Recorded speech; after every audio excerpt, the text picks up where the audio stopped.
네, 그럼 이제 전체적인 시황 어떻게 봐야 할지, 그리고 오늘 시장에 영향을 많이 받고 있는 특징주들은 어떤 전략을 취해야 할지 두 분의 얘기를 들어보겠습니다. 레몬리서치의 김민수 대표, 그리고 헤르메스 스탁의 하창완 본부장 나와 있습니다. 두 분 안녕하세요.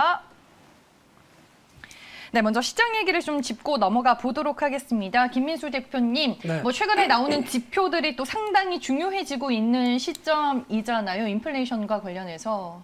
네, 네. 한 또 일주일 전부터 네. 욕을 많이 먹고 있습니다. 왜요? 네, 계속 주식 팔라, 주식 추가 하락한다는 얘기를 하다 보니까 아니 왜 연부장님은 괜찮다고 하는데 당신만 그러냐 그러면서 댓글에 여러 가지 얘기가 많이 달리는 것 같은데요. 네.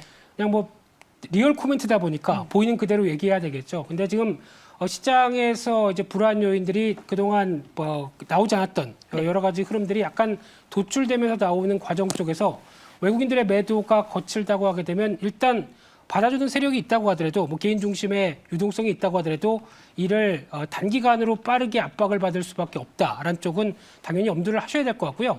게다가 또 중요한 최근의 변화 중에 하나가 한 이틀 전 같은 경우 시장에서 의미 있던 변화가 나왔던 게 선물 옵션 시장에서 베이시스가 확대가 되기 시작했습니다. 즉 베이시스가 콘탱고로 되기 시작하면서 앞으로에 대한 시장 흐름들이 바뀌나라는 생각 쪽에 살짝 시장이 강세, 즉 빠르게 전고점대를 돌파하는 듯했다가 그 다음 날부터 바뀌기 시작한 게 또다시 역시나 안 되겠구나. 베이시스는 마이너스, 즉 백오데이션 쪽으로 돌아가기 시작하죠. 그러다 보니까 그에 따른 외국인들의 선물 전략과 함께 현물 전략의 대표적인 매도세가 좀 강하게 다시 이어지는 변화가 지금 나오고 있는 거에 첫 번째다라고 보시면 될 것 같고요. 네. 두 번째는 또 MSCI 관련된 비중 얘기입니다. 이쪽이 아무래도 한국 쪽의 주가가 어느 정도 기준치보다 올라오다 보니까 MSCI 관련된 비중을 조절할 때 어느 정도 또 꽉 차게 되면 연기금이 매도하는 것과 똑같습니다. 네. 이런 쪽에 비중을 줄이는 쪽으로 외국인들이 행동한다는 게 가장 또 중요한 포인트라고 봐야 될 것 같고요. 네. 또 세 번째로 동향은 지난번에 말씀드렸듯이 뭐 세금 이슈와 관련된 미국의 기술주들의 불안감도 있겠지만 그런 쪽의 여파가 같이 이어지면서 나오는 흐름들 속에서 또 하나의 흐름은 내일 옵션 만기일이 있죠. 네. 그러다 보니까 그런 변동성도 여전히 남아있다라고 하게 되면 결론적으로 말씀드릴 때 저는 갖고 있는 현금 내일 정도 보고 추가적으로 어떤 낙폭이 커졌다라고 하는 섹터들이나 변화들은 내일부터 사겠습니다. 하지만 오늘은 여전히 네. 관망한다라는 쪽으로 말씀드리고 또 하나 지표가 하나 있네요. 지금 여러 가지 인플레이션 지표 쪽에서 제가 계속 강조드린 건 유가입니다.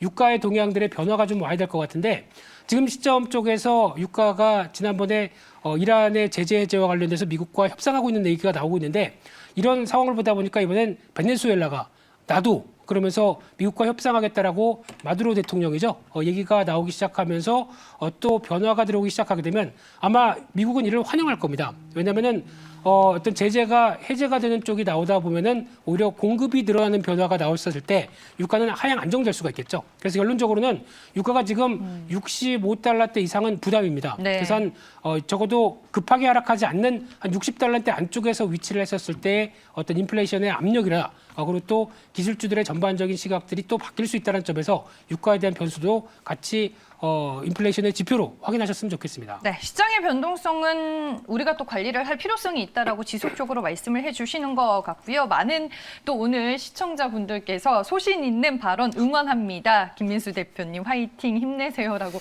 응원의 댓글을 또 많이 달아주셨습니다. 너무 겁내지 마시고 생각하고 있는 시장에 대해서 항상 스스럼 없이 말씀을 해주시면 저희가 또 얘기를 잘 듣고 반영을 해서 전략을 짜도록 하겠습니다. 네, 다음 하창완 본부장님, 네, 시장 포인트 먼저 들어볼게요. 네. 네, 일단은 뭐 이제 국채 금리가 상승을 하고 있고 지금 다양한 변수들이 나타나면서 사실 이제 투자 심리가 좋아지느냐 안 좋아지느냐 이 얘기에 대한 얘기들이 많은 것 같아요. 그래서 지금 수급적인 부분도 사실 이거를 연속적으로 외국인과 기관이 굉장히 좀 많이 매도를 해주고 있기 때문에 이게 지금 개인들이 물량을 받아주고는 있지만 이게 과연 언제까지 받아줄 것이냐가 사실 굉장히 좀 중요한 부분이거든요. 그래서 만약에 이런 흰겨루기에서 사실 이기기는 힘들겠지만 만약에 좀 눌리게 된다라고 했을 때는 좀 또 지수가 박스권 상단에서 움직이고 있었기 때문에 그 부분에서 이제 하단까지 좀 열리게 됐을 땐 단기적인 좀 하방이 나올 수는 있습니다. 그래서 그런 가능성을 일단은 배제를 하지는 말고요.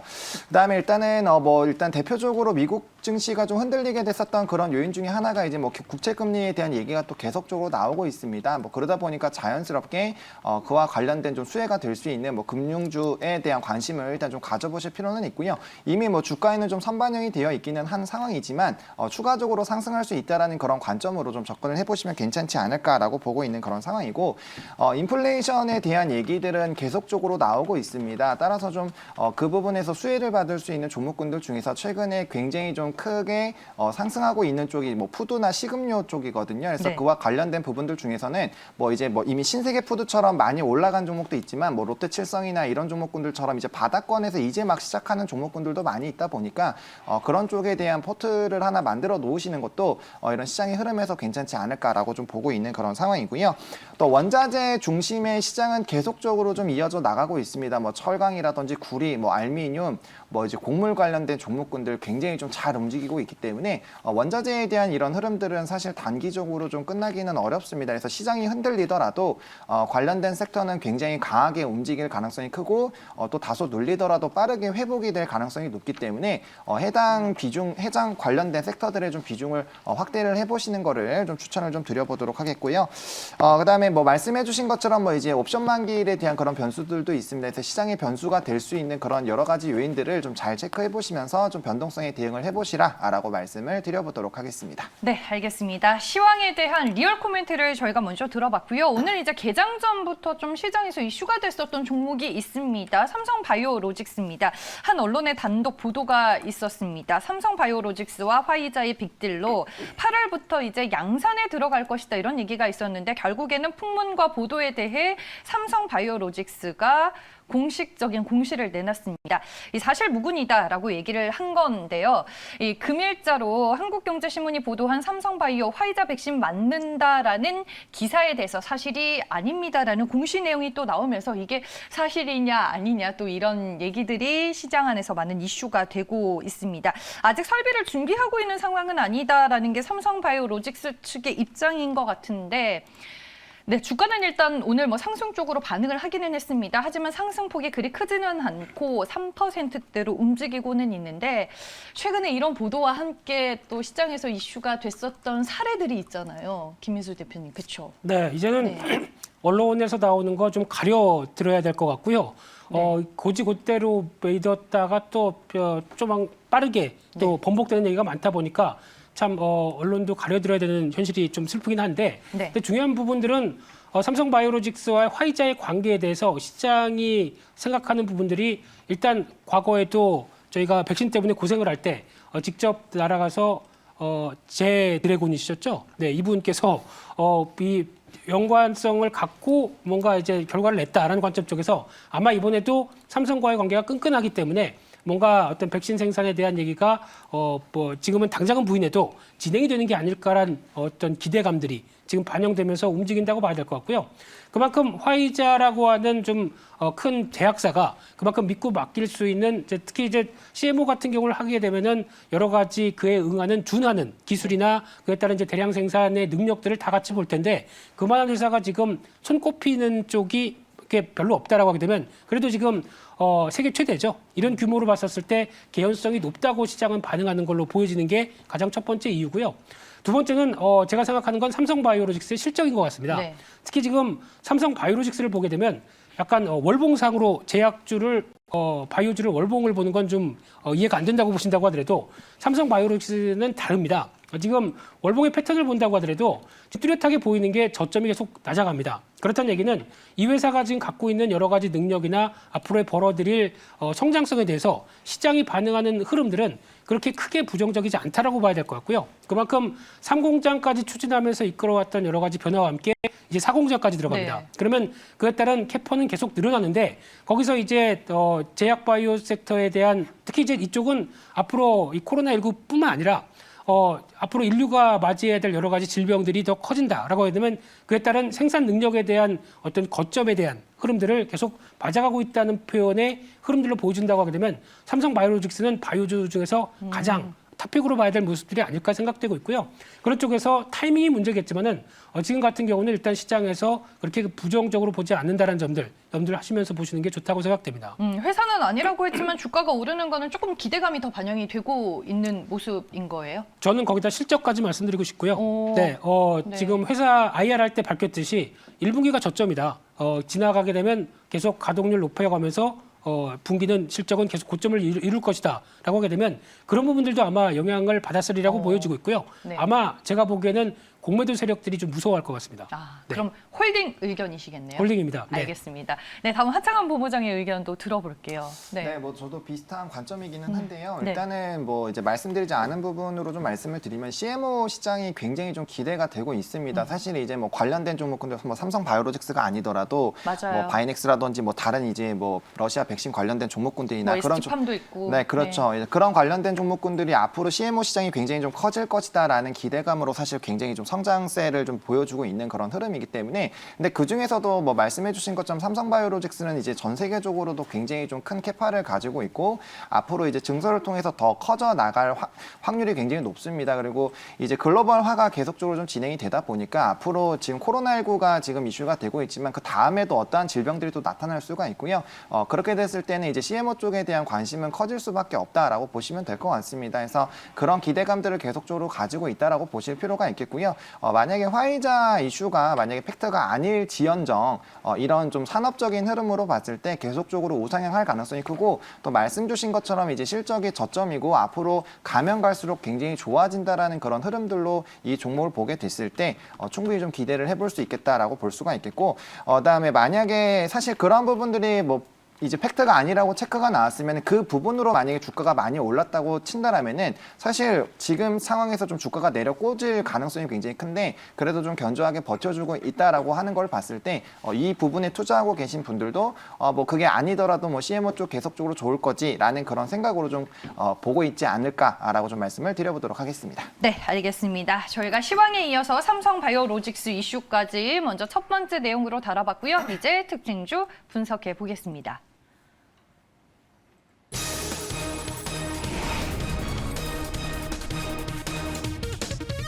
네, 신세계입니다. 유통주가 뜨고 있습니다.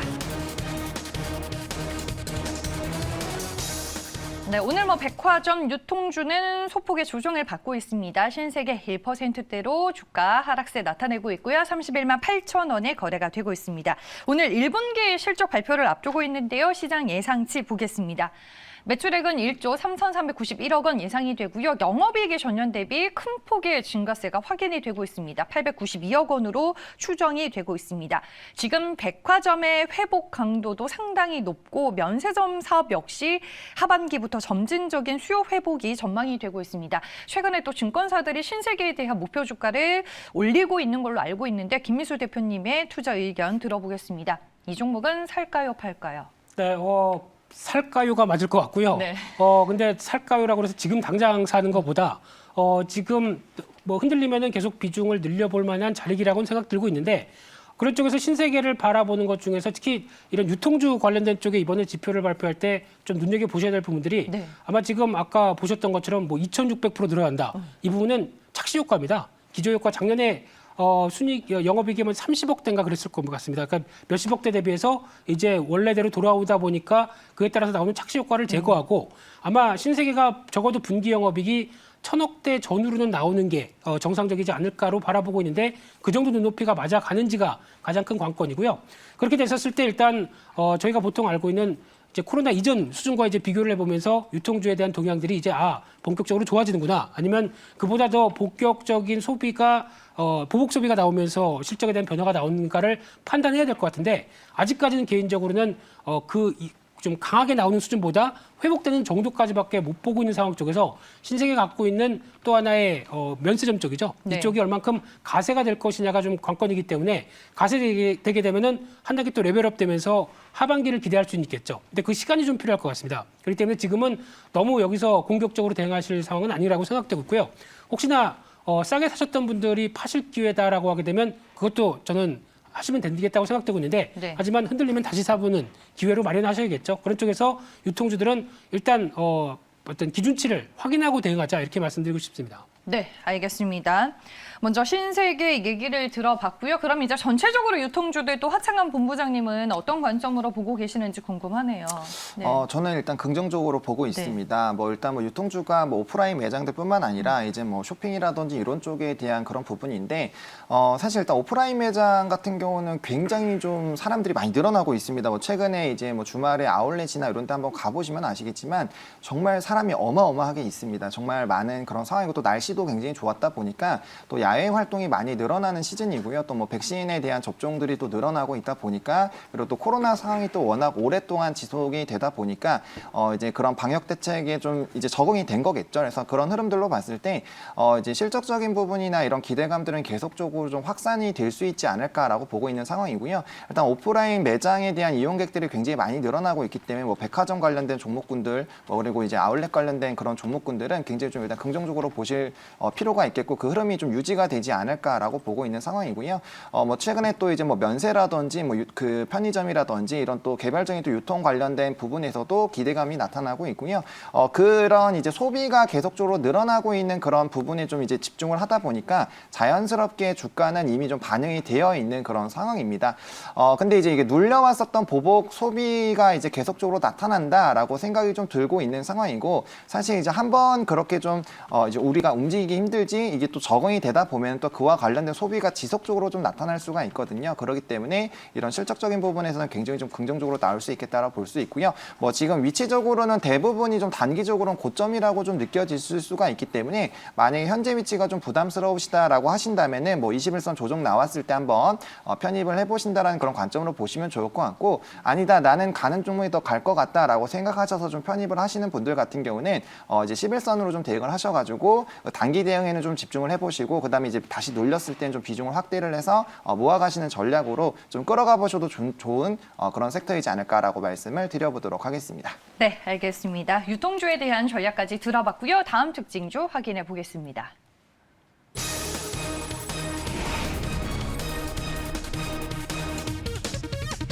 네, SKC입니다. 5월 MSCI 한국 지수 구성 종목에 들어가게 됐습니다. 네, 현재 주가는 0.71% 하락하며 13만 9천 원에 거래가 되고 있습니다. MSCI 지수 편입 이슈와 더불어서 SK 이 종목은 어떻게 봐야 할지 투자 의견 먼저 들어보겠습니다. 하창환 본부장님, 살까요, 팔까요? 네, 전 사자 의견 드리도록 하겠습니다. 뭐 일단 SKC 같은 경우는 일단 뭐 동박 쪽으로도 굉장히 좀 유망한 회사이고요. 그다음 앞으로의 좀 전망이 굉장히 좀 기대가 된다라고 먼저 말씀을 좀 드리도록 하겠습니다. 일단 이제 화학 부분에 대한 흐름들은 굉장히 좋습니다. 그러다 보니까 사실 이게 단기적으로 좋은 게 아니라 또 중장기적으로 좋은 흐름으로 간다라는 좀 기대감이 있다라고 보실 수가 있겠고 또 고부가 소재 관련된 그런 기대감들이 계속적으로 확대가 되고 있습니다. 그래서 뭐 PO라든지 뭐 PG라든지 그와 관련된 기대감들이 계속적으로 확대가 되고 있다 보니까 이에 따른 좀 실적에 대한 기대감이 굉장히 커질 수 있겠다고 보실 필요가 있겠고요. 또 뭐 1분기 실적뿐만 아니라 사실 지금 2분기에도 뭐 최대 실적이 나오지 않을까라는 또 이런 긍정적인 전망들이 나오고 있는 상황이고요.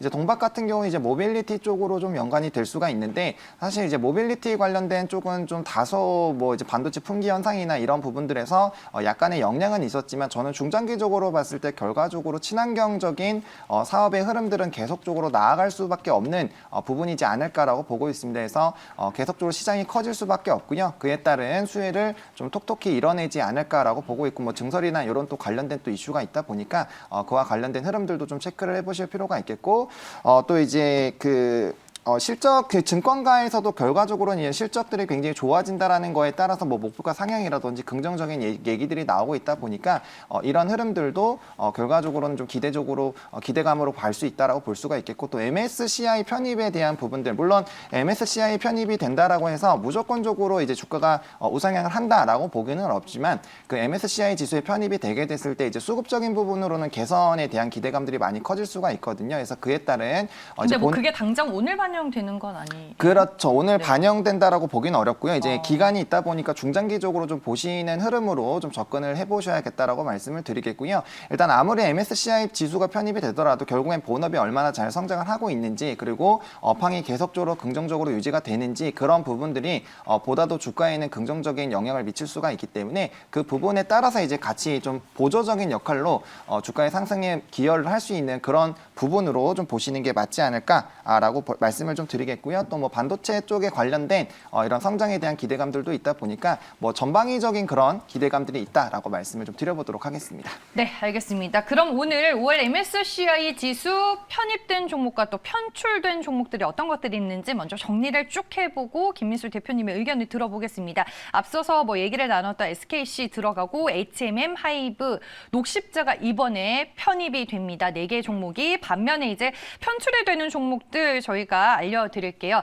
현대해상과 한화, GS 리테일, 삼성카드, 롯데지주, 그리고 한국가스공사, 오뚜기 등 총 7개 종목이 편출된다는 점 참고하시길 바라겠습니다. 일단은 뭐 외국인 자금과 직결이 되는 만큼 종목별로 패시브 자금 유입에 대한 기대감은 존재하는데 좀 총 정리를 해주시죠, 김민수 대표님이. 네, 편출되는 게 더 많네요. 네. 그만큼 MSCI에 대한 지수와 이렇게 좀 떨어져 나가는 상황들이 좀 높다는 게 이번에 특징 같고요. 네. 그리고 또 하나 주목하실 상황은 이번에 편입됐으니까 28일이 네. 실제 편입일입니다. 네, 그러다 보니 그렇게 되면은 시장에서는 MSCI에 즉각적으로 반응하는 쪽이 외국인들이다 보니까 네. 이쪽에서 수급은 계속 보강이 될 겁니다. 그런 쪽에서 아마 다른 종목들보다는 조금 더 탄력적으로 그리고 좀 덜 빠지고 올라갈 때 더 올라가려고 하는 경향들이 높은 게 적어도 편입일 전까지는 그렇게 나올 것이다라고 바라보고 있고요. 지금까지 통계상으로 보게 되면은 편입일 이후에 한 4, 5일 정도까지도 좀 견조하다가 그 다음부터는 시장과 거의 비슷하게 움직이거나 아니면 좀 부진하게 나올 가능성도 있다라는 쪽도 염두를 하시면서 지금은 일단은 한 2주일 정도 전략을 보시면서 짜는 흐름들 나쁘지 않다고 봐야 될 것 같고요. 저도 탑픽은 그냥 SKC입니다. 아직도 갖고 있고요. 네. 어떤 하정환 본부장님 얘기처럼 좋은 얘기 많이 해주셨는데 지금 탄력적으로 못 가는 동박 관련된 종목의 하나의 단점은 동가격이 너무 올라서 그렇습니다. 그러다 보니까 이를 재료로 동박을 만들다 보니까 단가 압박들이 좀 높아지는데 동박 업체들이 거의 만들면 다 팔릴 정도다 보니까 가격을 올려도 됩니다. 그렇게 되면은 가격을 올려도 충분히 정가에서 팔릴 수는 있는데 그러면 또 여기서 부담은 2차 전지 쪽이겠죠. 2차 전지는 지금 원자재 가격들이 올라오다 보니까 이런 다양한 원자재 가격들이 상승분을 반영하다 보니까 수익성이 떨어질 수가 있습니다. 그래서 2차 전지주가 지금 못 가는 이유가 아무래도 이런 원자재 가격에 대한 부담들이 영향을 끼친다라고 바라보시면서 대응을 짜는 게 맞을 것 같고요. 그럼 마찬가지로 원자재 가격들이 하향하기 시작한다, 좀 고점을 치고 밀려 내려가기 시작한다 그러면 가장 먼저 또 반등할 쪽은 2차 전지겠죠. 이런 어떤 연관성도 보시면서 대응하셨으면 좋겠습니다. 네, 알겠습니다. 이렇게 해서 저희가 5월 MSCI 구성 종목까지 얘기를 들어봤습니다. 그러면 다음 특징주 내용으로 넘어가 보겠습니다.